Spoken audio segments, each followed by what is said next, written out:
Qu'est-ce que cela signifie, être inscrit sur la liste du patrimoine de l'humanité? Alors que l'UNESCO se penche donc sur 30 nouveaux sites, nous avons souhaité, avec notre invité au cœur de l'info, nous intéresser plus spécifiquement au patrimoine matériel et immatériel dans les situations de conflits armés. Car sa destruction en dit long sur la volonté de détruire une culture, une communauté. Les exemples, nous allons le voir, sont multiples. Alors comment le protéger? Comment reconstruire après? Bonsoir Mathilde Leloup. Vous êtes Bonsoir. maîtresse de conférences en sciences politiques à Paris 8 et je le disais dans le sommaire, vous coordonnez les recherches sur la protection du patrimoine culturel dans le contexte de conflits armés humanitaires pour l'Agence nationale de la recherche. Alors expliquez-nous tout d'abord en quoi la protection du patrimoine va bien au-delà d'une seule problématique culture. Oui, tout à fait. En fait, j'ai l'habitude de dire que le patrimoine, c'est avant tout une question politique. C'est-à-dire que c'est une question politique, sociale, bien sûr culturelle, mais en fait, le patrimoine, et c'est en ça qu'il est très symbolique, vient cristalliser, c'est un support en fait d'identité. Donc il vient cristalliser tout un tas de valeurs qu'on vient mettre derrière, donc il va être à la fois utilisé, instrumentalisé, détourné, et c'est à la fois ce qui fait sa force, et je pense sa faiblesse, comme on va le voir ensemble. Et donc le patrimoine aussi bien matériel, c'est-à-dire les pierres, qu'immatériel. Là, on parle de chants, de contes, de savoir-faire.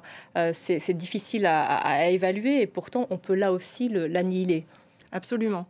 Et en fait, ce qu'on a vu dans les derniers conflits, les conflits contemporains, c'est qu'effectivement, les belligérants ou les groupes terroristes, en fonction des cas, pouvaient bien sûr... on a en fait souvent l'idée de la destruction du patrimoine culturel comme la destruction de sites monumentaux. Mmh. On a tous en tête Palmyre, par exemple, ou Tombouctou.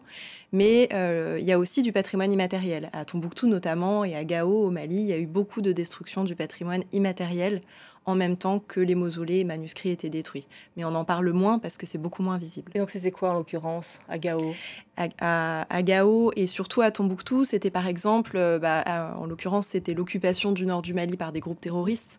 Donc c'était par exemple toutes les restrictions qui ont été imposées, notamment aux femmes, Mmh. sur leur tenue traditionnelle pour respecter la charia, par exemple.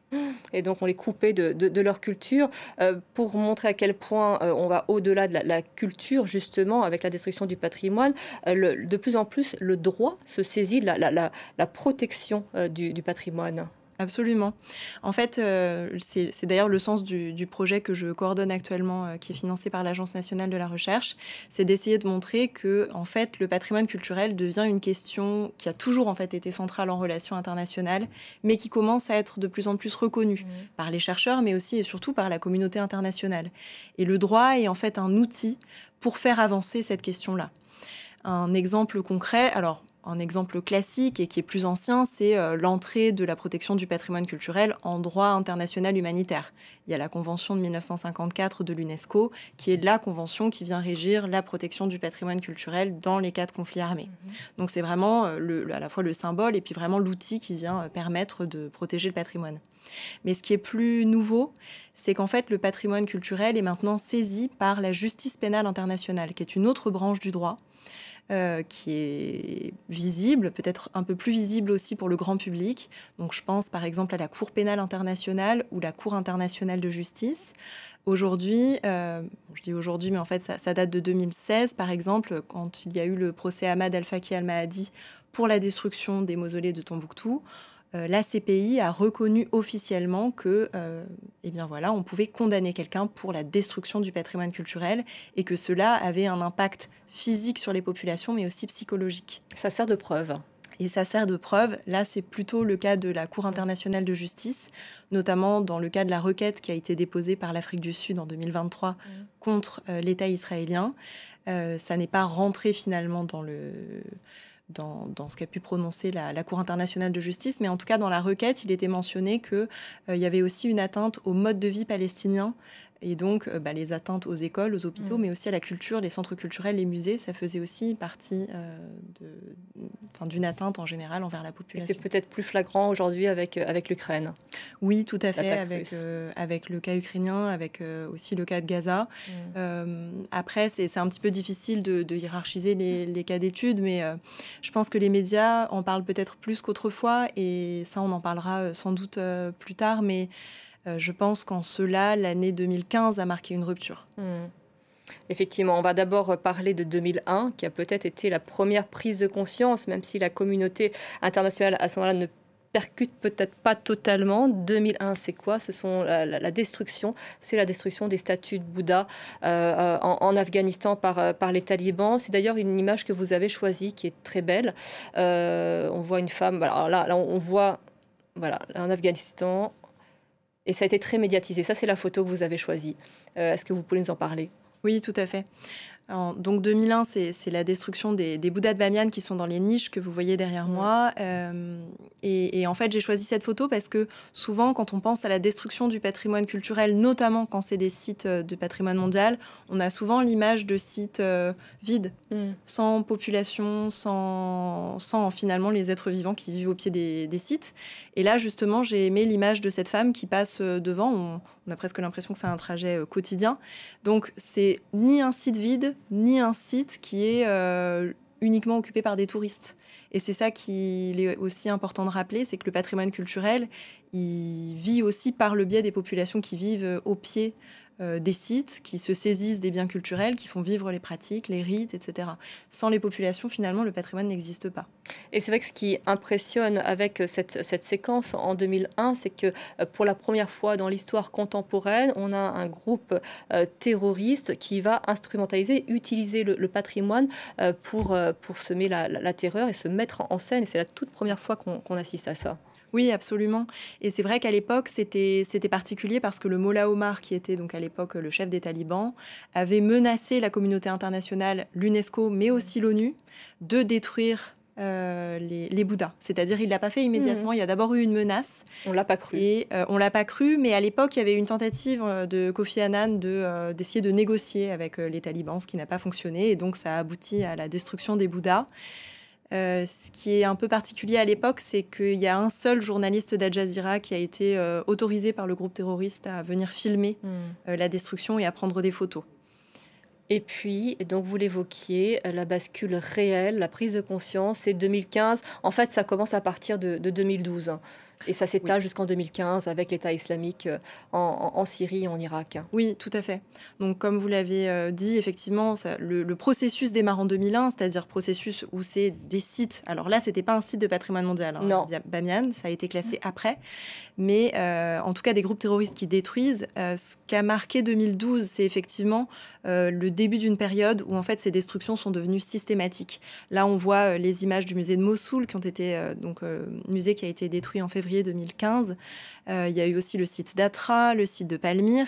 Donc en fait, surtout sur l'année 2015, en fait, les destructions sont devenues véritablement systématiques et ont été intensément médiatisées par l'État islamique qui a lui-même filmé et poster les vidéos sur les réseaux sociaux. Et ça, c'est la grande nouveauté. Vous l'avez évoqué, détruire le patrimoine, c'est détruire une identité, une culture. Absolument. Et c'est en ça qu'à mon avis, c'est un outil aussi de recherche en relations internationales. En fait, c'est vraiment une entrée vers les relations internationales qui est, à mon avis, intéressante. Parce que, en fait, quand des groupes s'attaquent au patrimoine culturel, très souvent, ils s'attaquent également aux populations qui sont liées à ces sites, souvent des minorités d'ailleurs. Que l'on pense par exemple aux Yézidis au nord de l'Irak, à Ninive, dont les temples ont été détruits par l'État islamique en 2015 et qui ont depuis été reconstruits grâce à l'Alif, ou par exemple les Hazaras, donc une communauté directement liée au Bouddha de Bamiyan et qui ont été persécutés par les talibans en même temps que la destruction des sites. Le patrimoine incarne quelque chose que le belligérant veut détruire. Il y a une logique d'effacement d'une culture. On revient là encore à l'Ukraine. On sait bien qu'il y a une volonté de Vladimir Poutine de détruire à la fois le patrimoine matériel et immatériel qui pourrait définir une identité ukrainienne et donc à part de l'identité russe. Absolument.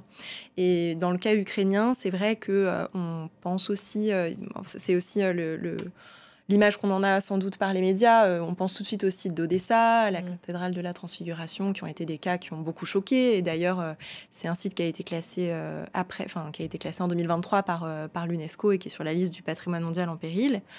Mais il y a aussi une attaque qui, moi, m'a plus profondément marquée, et c'est cette fois-ci pas un site classé au patrimoine mondial, c'est le théâtre de Mariupol, parce que c'est un site qui a été bombardé en mars 2022, qui abritait des civils dans son sous-sol, et qu'il y avait été écrit de part et d'autre du théâtre le mot « enfant » en cyrillique, pour signifier aux bombardiers russes que des civils s'y trouvaient. Donc, il s'était identifié. Absolument.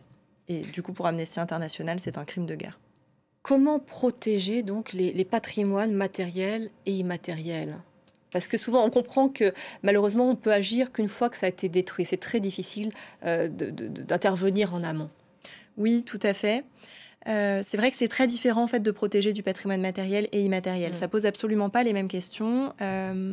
Quand j'étais en doctorat, j'ai eu l'occasion en fait de travailler comme consultante pour l'UNESCO, juste au moment justement où le patrimoine avait été détruit, donc en l'année 2015. Et à l'époque, l'UNESCO était vraiment sévèrement critiquée sur les réseaux sociaux, mais des critiques complètement contradictoires. D'un côté, on pouvait trouver les sites du patrimoine mondial sont détruits, l'UNESCO ne fait rien, ou les sites de patrimoine mondial sont détruits, d'accord, et donc l'UNESCO s'en préoccupe, mais ne fait rien pour les populations. Donc on mettait toujours, donc je dis on, là, c'est les internautes sur les réseaux sociaux, on mettait toujours en balance la protection du patrimoine culturel ou la protection des populations.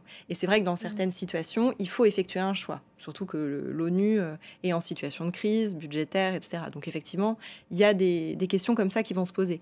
Mais quand il s'agit du patrimoine immatériel, en fait, et c'est d'ailleurs le plaidoyer de la Convention de 2003 sur le patrimoine immatériel de l'UNESCO, enfin de son personnel, c'est de dire que, en fait, pour protéger du patrimoine immatériel, il faut protéger les populations.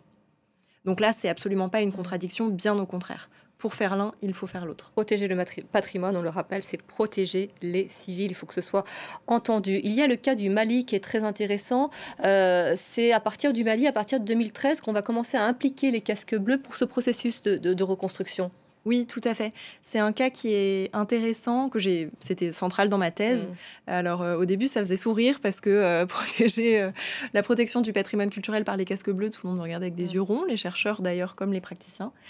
Et j'ai eu l'occasion de faire un stage à l'ONU pour en savoir un petit peu plus. Et en fait, ce cas est très intéressant parce que c'est la première protection officielle par le Conseil de sécurité qui a mandaté une opération de maintien de la paix, la MINUSMA, de venir protéger des sites culturels au Mali.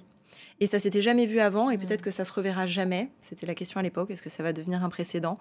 On ne sait toujours pas. Ça ne s'est pas représenté, en tout cas, dans les mêmes termes. Donc ça se manifestait comment sur le terrain?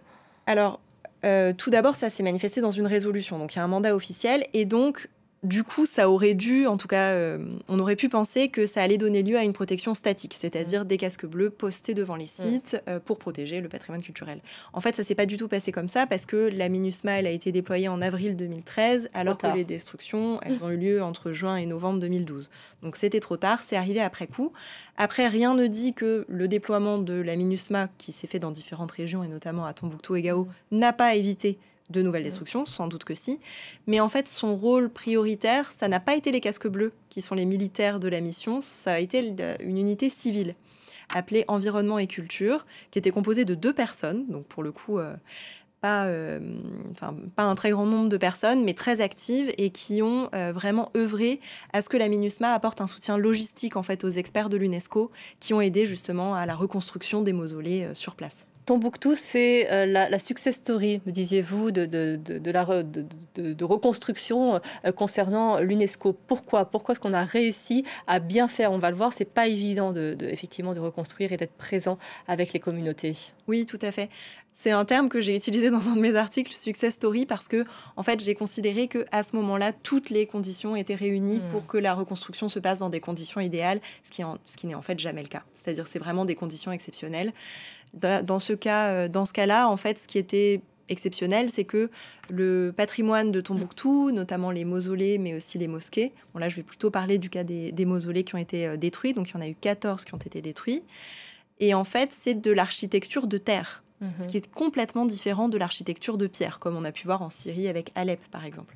Donc l'architecture de terre, ça veut dire que déjà c'est une architecture qui est plus facile à reconstruire, ça demande moins de moyens, mais aussi, et c'est ce qu'on voit à l'image, les maçons de Tombouctou sont habitués en fait, jouent un rôle tous les ans pour recrépir les mosquées et les mausolées, absolument. C'est le patrimoine immatériel qui a perduré. Tout à fait, c'est ça. C'est-à-dire, en fait, finalement, l'authenticité dans la reconstruction, ce qui pose toujours des questions théoriques à l'UNESCO, dans ce cas-là, l'UNESCO a tranché en disant ce qui est authentique, c'est le savoir-faire, c'est pas le matériau. Et on laisse faire localement. En revanche, le pont de Mostar, là, ça a été un ratage total en Bosnie-Herzégovine. Oui, je pense que là, il y a eu une grosse incompréhension. Je ne suis pas du tout la seule à le dire. C'est vraiment tout un pan de la littérature, en archéologie notamment, qui le dit. Mostar, en fait, c'est donc dans le cadre du conflit entre Croates et Bosniaques. Et c'est une destruction qui a eu lieu en 1993. Donc, ce sont les Croates qui ont détruit le pont. Et en fait, la communauté internationale, que ce soit l'UNESCO et la Banque mondiale, ont tout de suite voulu reconstruire le pont parce que ça symbolisait, parce qu'un pont, en fait, ça symbolise la réunification, ça symbolise la cohésion sociale, etc. Et là, en fait, quand on voit la destruction du pont, on a l'impression que c'est entre les Croates et les Bosniaques qu'il s'agit de reconstruire une unité, alors qu'en fait, pas du tout. Le pont de Mostar, il relie deux parties bosniaques. Donc, à partir de là, c'était pas un symbole de cohésion, c'était une un communauté pont, qui reste à l'écart. Voilà, c'est ça. C'est une enclave en fait bosniaque de l'Ouest qui a été finalement séparée pour un temps de la rive sud. Et donc on comprend qu'un processus de reconstruction peut être aussi violent qu'un processus de destruction. Oui, tout à fait. C'est-à-dire que quand on pense en fait aux atteintes au patrimoine culturel, on pense tout de suite à la destruction. En fait, il y a plein de types d'atteintes. Il y a le pillage aussi, dont on parle très peu, mais qui est aussi très, très important. Et la reconstruction, quand elle n'est pas faite dans la temporalité voulue par les communautés locales et quand elle ne vient pas, en fait, adosser un vrai processus réel de réconciliation et de cohésion sociale, finalement, elle peut être extrêmement violente parce qu'elle ne vient pas symboliser les bonnes choses et elle vient cristalliser des récits souvent assez manichéens. Il y a d'autres exemples qu'on aurait pu citer, Mossoul, Alep, que vous avez évoqués. Je terminerai sur l'UNESCO, le travail de l'UNESCO. L'UNESCO progresse dans sa capacité à s'adapter. On sait que les fonds sont aussi assez faibles concernant l'organisation. Il y a une remise en cause qui a su faire l'organisation. Absolument. C'est une organisation qui, je pense, même si j'affectionne pas tellement ce terme, mais fait preuve de résilience. C'est-à-dire qu'elle est très critiquée à certains moments et il faut quand même avoir effectivement à l'esprit qu'elle a un budget qui est assez faible pour une agence onusienne. Il y a toujours la menace du retrait américain et d'autant plus fortement avec l'administration Trump revenue au pouvoir, mais qui a su se renouveler et un projet qui, à mon avis, est tout à fait novateur, c'est par exemple faire revivre l'esprit de Mossoul, qui a vraiment été en fait une reconstruction, mais pour le coup multidimensionnelle. On a reconstruit le patrimoine ordinaire aussi, les habitations par exemple. Je vous remercie infiniment Mathilde Leloup, c'était passionnant, j'aurais aimé vous entendre encore plus longtemps. Je vous retrouverai à la rentrée, je vous inviterai à nouveau parce que vous sortirez en septembre Idées reçues sur les organisations internationales aux éditions du Cavalier Bleu, ça s'annonce passionnant. Merci donc beaucoup. Je serai ravie d'en parler avec vous. Merci à vous. Merci.